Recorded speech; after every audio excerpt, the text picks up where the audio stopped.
En información de carácter económico, Banco Central de Nicaragua anuncia que las actividades económicas en el país crecieron hasta un 14.5% frente a una caída del 9.3% observada el año pasado en el mismo periodo de tiempo. Jimmy Romero conversó con economistas y nos amplía desde Control de Estudio el detalle de esta información. Adelante, Jimmy. Muy buenas tardes, Jocelyn Medrano. Así es, efectivamente, tal y como vos lo mencionabas, las estadísticas que dieron a conocer el Banco Central de Nicaragua es que la economía ha crecido, en este caso las actividades económicas, 14.5% con respecto a la caída que se registró el año pasado, cuando se estaba produciendo el mayor pico de la pandemia del coronavirus en nuestro país. En ese entonces cayó un 9.3% las actividades económicas. Sin embargo, si hacemos una comparación de enero a abril, el crecimiento que tienen las actividades económicas es de apenas 5.9% en comparación a la caída del mismo periodo que se registró el año pasado, que fue de 1.4%. Sin embargo, algunos economistas consultados, como es el caso de Luis Núñez, consideran de que este impulso que están teniendo las actividades económicas se debe principalmente a préstamos externos que ha recibido el gobierno a raíz de la pandemia del coronavirus, y que esto ha motivado que algunos sectores empiecen a recuperarse en cuanto a su dinamismo.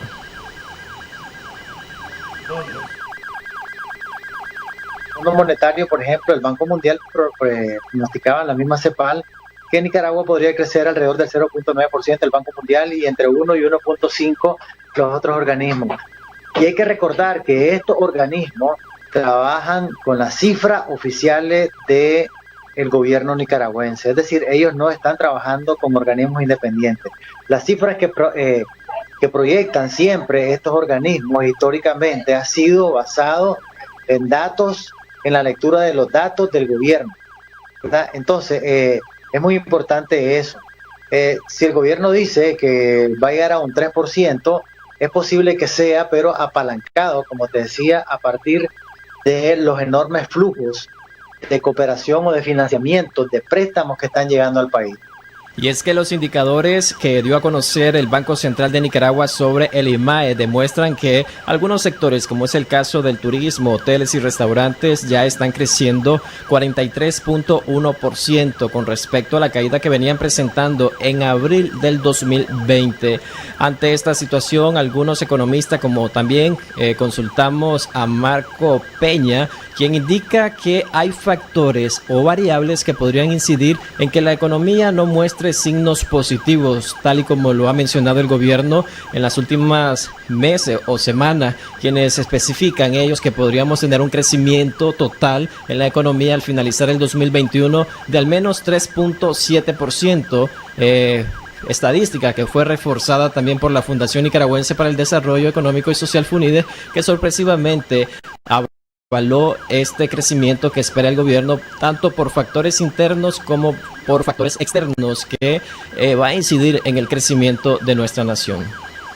Esto está sujeto a factores de riesgo por eventos de tipo shock externo a la economía, porque en el último trienio padecemos una crisis, una recesión económica de orden interno, es decir, por una faceta sociopolítica, y por algo de orden internacional como es la gran cuarentena, la emergencia sanitaria del COVID-19. Entonces hay factores de riesgo, y a pesar de que la gente en su lucha por la sobrevivencia, en su iniciativa, en su innovación, en su ingenio, tiene poca capacidad de ahorro, estamos en una economía de subsistencia, pues ha salido adelante, porque no hay ningún programa gubernamental que sea tan gigantesco como para que saque adelante a todas las personas, sino que son las personas las que se han tratado de sobreponer a esta crisis. ¿Y por qué decimos factores de riesgo? Bueno, porque además de la variable estabilidad sociopolítica y el riesgo país, también estamos a expensas de fenómenos climatológicos, contingencias naturales como huracanes, tormentas, etcétera, que pueden afectar la producción, y nuevos rebrotes de COVID-19 que por supuesto generarían contracción y nuevas caídas. Entonces por eso hablamos de factores de riesgo. Bueno, y es que ambos economistas consideran de que habrán factores también internos que provocarán que la proyección que ha hecho el Banco Central de Nicaragua de 3.7% de crecimiento económico no vaya a lograrse. Hay organismos internacionales que están asegurando que la economía apenas crecerá 0.1% y hay otros que son más conservadores. De esta manera vamos a trasladarnos al otro lado del estudio.